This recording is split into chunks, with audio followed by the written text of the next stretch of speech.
Assalamualaikum warahmatullahi wabarakatuh. Saya Bia Priandi dengan NIM 230705052 akan buat video yang menjelaskan tentang signatur lalu lintas jaringan. Untuk definisi signatur jaringan sendiri itu adalah signatur jaringan adalah pola atau karakteristik unik dalam lalu lintas jaringan. Pola ini biasa digunakan untuk mengidentifikasi apakah aktivitas yang sedang terjadi itu normal, mencurigakan, atau berbahaya. Bisa dibilang, signatur jaringan mirip dengan sidik jari digital. Setiap aktivitas jaringan meninggalkan jejak atau fingerprint yang bisa dikenali sistem deteksi. Misalnya, upaya akses ke halaman login, admin, percobaan pemindaian port, atau komunikasi tersembunyi dengan server malware. Semuanya memiliki signatur khas. Selanjutnya, cara kerja signatur dalam aktivitas tertentu. Sistem detection seperti IDS atau UPS menggunakan database signatur untuk mendeteksi ancaman. Berikut adalah 3 langkah utamanya. 1. Pencocokan pola. Saat data masuk ke jaringan, sistem akan memeriksa berbagai bagian dari paket seperti header, payload, dan ukuran untuk melihat apakah ada ciri khas ancaman.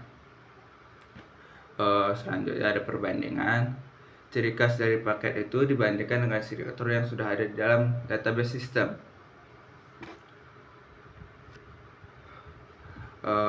Yang ketiga ada identifikasi dan tindakan. Jika ada kecocokan, sistem akan menandai aktivitas tersebut sebagai ancaman dan bisa langsung mengambil tindakan, membuat log, memberi peringatan atau bahkan langsung blokir akses.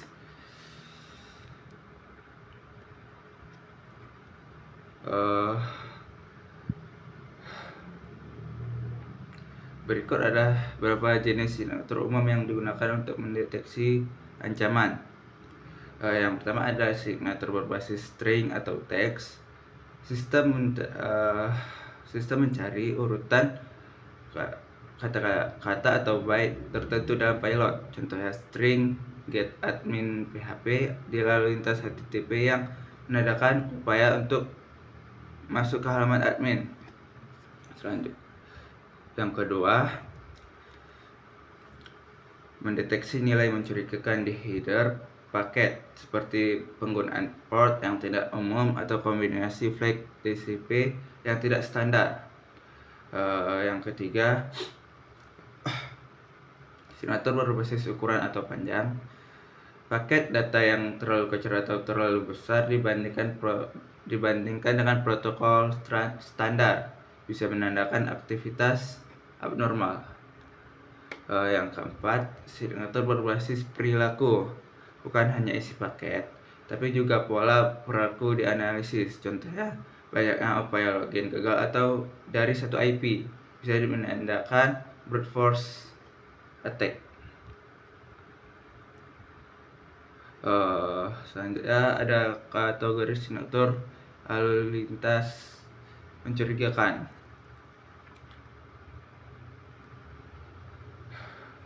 Serangan denial of service dan distribusi DOS bertujuan untuk membuat jaringan lumpuh.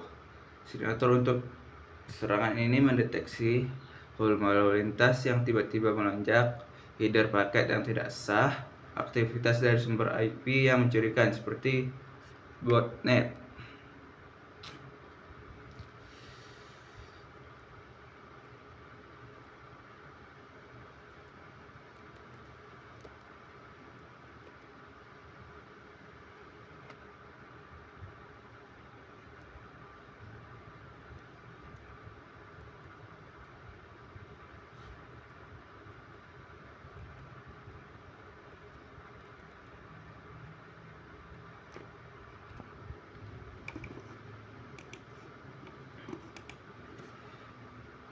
Signatur untuk scanning dan probing.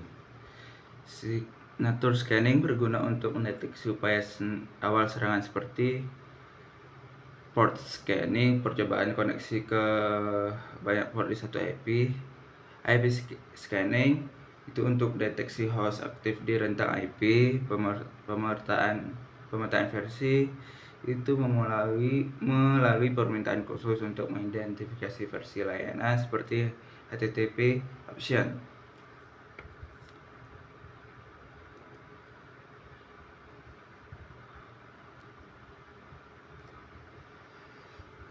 Signatur untuk eksploitasi kerentanan. Signatur ini mengenali upaya memanfaatkan kelemahan sistem, misalnya buffer overflow, mengirim data berlebih untuk mengkonsekuensi kode berbahaya. SQL injection, input berisi perintah SQL yang disusun ke sistem database. Yang ketiga ada cross scripting, itu untuk menyisipkan skrip berbahaya di dalam halaman web.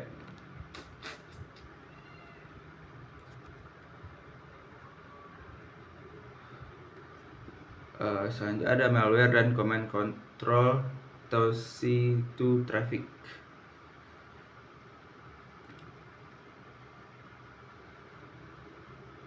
Signatur ini bertujuan untuk mendeteksi komunikasi malware dengan server pengendalinya. Ciri-cirinya meliputi hash file malware yang cocok dengan database, pola komunikasi ke domain C2 yang mencurigakan, deteksi upaya mengunduh file berbahaya tambahan, lalu lintas terenkripsi dengan pola frekuensi mencurigakan. Jadi kesimpulannya adalah signatur lalu lintas jaringan adalah komponen penting dalam sistem keamanan modern. Dengan mengenali pola-pola digital dari berbagai aktivitas, signatur membantu sistem mendeteksi, memperingatkan, dan menghentikan ancaman sebelum menimbulkan kerusakan. Sekian dari saya. Assalamualaikum warahmatullahi wabarakatuh.